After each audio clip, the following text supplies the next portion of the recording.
بسم اللہ الرحمن الرحیم۔ ایک بار ایک یہودی کو نبی کریم صلی اللہ علیہ وآلہ وسلم سے چند دینار ادھار واپس لینا تھا۔ ایک دن آپ صلی اللہ علیہ وآلہ وسلم راستے میں جا رہے تھے کہ وہ یہودی آپ صلی اللہ علیہ وآلہ وسلم کے پاس آیا اور اس نے کہا، جب تک میرا قرض ادا نہیں کریں گے اس وقت میں آپ کو یہاں سے نہیں جانے دوں گا۔ نبی کریم صلی اللہ علیہ وآلہ وسلم نے فرمایا، اس وقت ادائیگی کے لیے میرے پاس کچھ بھی نہیں ہے۔ یہودی نے کہا، جب تک آپ میرا قرض واپس نہیں دیں گے میں آپ کو یہاں سے جانے نہیں دوں گا۔ آپ صلی اللہ علیہ وآلہ وسلم نے فرمایا، اگر یہ بات ہے تو میں تیرے ساتھ یہیں بیٹھ جاتا ہوں۔ یہ کہہ کر آپ اس کے ساتھ بیٹھ گئے۔ جیسے جیسے وقت گزرتا گیا آپ کے صحابہ وہاں جمع ہوتے گئے۔ جب انہوں نے یہودی کی یہ جسارت دیکھی تو انہوں نے اسے سزا دینے کا فیصلہ کیا۔ آپ صلی اللہ علیہ وآلہ وسلم نے انہیں ہر طرح کی کارروائی سے روک دیا اور کہا، تم لوگ دور چلے جاؤ۔ حکم رسول صلی اللہ علیہ وآلہ وسلم پر صحابہ دور چلے گئے۔ آپ سارا دن بیٹھے رہے۔ ظہر، عصر، مغرب، عشاء کی نماز وہیں پر پڑھی۔ رات چھا گئی، آپ نے رات بھی وہیں بسر کی، فجر کی نماز بھی وہیں پڑھی۔ صحابہ اکرام رضی اللہ تعالیٰ عنہ یہودی کو ڈرانے دھمکانے لگے۔ آپ صلی اللہ علیہ وآلہ وسلم نے فرمایا، تم اس سے یہ کیسا سلوک کر رہے ہو؟ صحابہ نے کہا، یا رسول اللہ، اس کی یہ جرأت کہ آپ کو یرغمال بنا کر اپنے پاس بٹھا لے۔ آپ صلی اللہ علیہ وآلہ وسلم نے فرمایا، اللہ نے مجھے اس لیے نہیں بھیجا کہ میں کسی پر ظلم کروں۔ جب دن چڑھا تو یہودی نے کلمہ اسلام پڑھتے ہوئے کہا، میں اپنی دولت کا ایک حصہ خدا کی راہ میں دیتا ہوں۔ میں نے آپ کو اس لیے نہیں روکا تھا کہ میں آپ کی توہین کروں۔ اس کے ذریعے میں آپ کے صبر کو آزمانا چاہتا تھا، کیونکہ تورات میں نے آپ کی یہ صفت پڑھی ہے، محمد بن عبداللہ مکہ میں پیدا ہوگا، طیبہ کی طرف ہجرت کرے گا، وہ سخت مزاج اور بیہودہ بات کرنے والا نہ ہوگا۔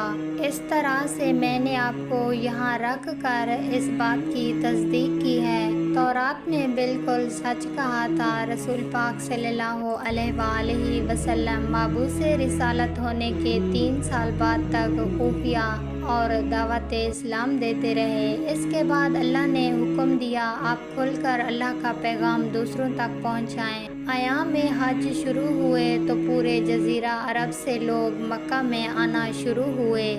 کوہ صفا پر چڑھے اور آپ نے بلند آواز سے فرمایا، لوگو، میں اللہ کا رسول ہوں، تم اللہ رب العالمین پر ایمان لے آؤ۔ لوگ ان کی طرف متوجہ ہوئے اور انہوں نے تعجب سے یہ اعلان سنا اور سب کی خواہش ہوئی کہ وہ اعلان کرنے والے کو دیکھیں۔ پھر آپ صفا سے اتر کر مروہ میں آئے اور وہاں پر بھی آپ نے 3 بار یہ اعلان کیا۔ جب ابو جہل نے رسول پاک صلی اللہ علیہ وآلہ وسلم کا یہ اعلان سنا تو اسے سخت غصہ آیا۔ اس نے زمین سے ایک پتھر اٹھا کر آپ صلی اللہ علیہ وآلہ وسلم کی پیشانی پر مارا، جیسے آپ کی پیشانی زخمی ہو گئی۔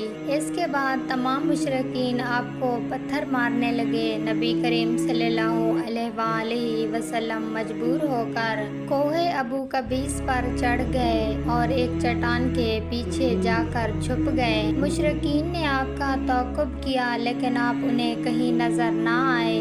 اسی اثناء میں کسی شخص نے حضرت علی رضی اللہ تعالیٰ عنہ کو اس واقعے کی اطلاع دی اور کہا، میرا خیال یہ ہے کہ محمد مارے جا چکے ہیں۔ یہ سن کر حضرت علی رضی اللہ تعالیٰ عنہ کو شدید دکھ ہوا اور آپ امیر المومنین حضرت خدیجہ رضی اللہ تعالیٰ عنہ کے پاس آئے اور ان سے کہا، میں نے سنا ہے کہ مشرکین نے حضرت محمد صلی اللہ علیہ وآلہ وسلم پر سنگ باری کی ہے اور بعض لوگوں کا یہ گمان ہے کہ نبی کریم صلی اللہ علیہ وآلہ وسلم شہید ہو گئے۔ حضرت علی رضی اللہ تعالیٰ عنہ کہا نبی پاک صلی اللہ علیہ وآلہ وسلم کو پہاڑ کے دامن میں تلاش کرتے ہیں۔ آپ روتے ہوئے آگے بڑھے اور کہہ رہے تھے، یا رسول اللہ جواب دیں، آپ کہاں ہیں؟ اور حضرت ختیجہ رو رو کر فریاد کر رہی تھی، کوئی ہے جو نبی صلی اللہ علیہ وآلہ وسلم کی خبر دے، یا کسی نے انہیں دیکھا ہے جو ان کے مطابق بتلائے۔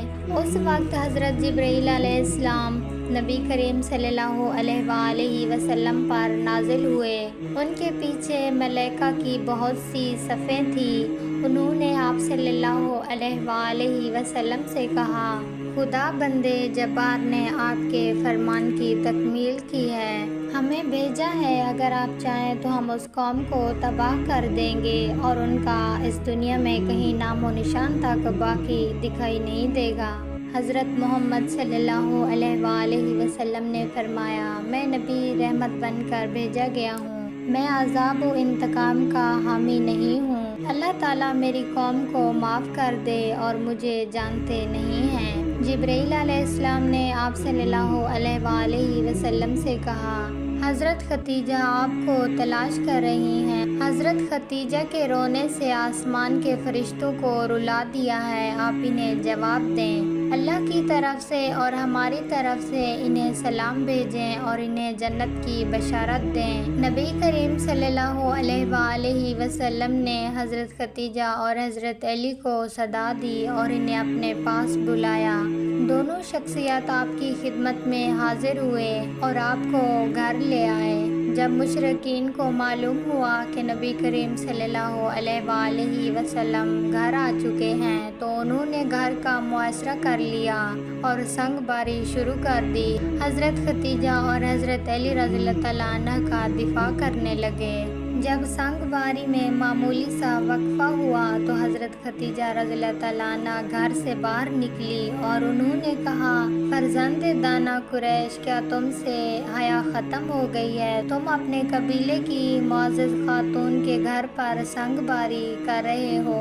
جب مشرکین نے ختیجہ کی گفتگو سنی اور وہ شرمندہ ہو کر اپنے گھروں کو چلے گئے۔ جب نبی کریم صلی اللہ علیہ وآلہ وسلم نے دعوت اسلام کا آغاز ان افسوسناک واقعات کے ساتھ کیا تھا، اپنے لوگوں کو گمراہی سے بچانے کے لیے قدم قدم پر تکلیفیں اٹھائیں۔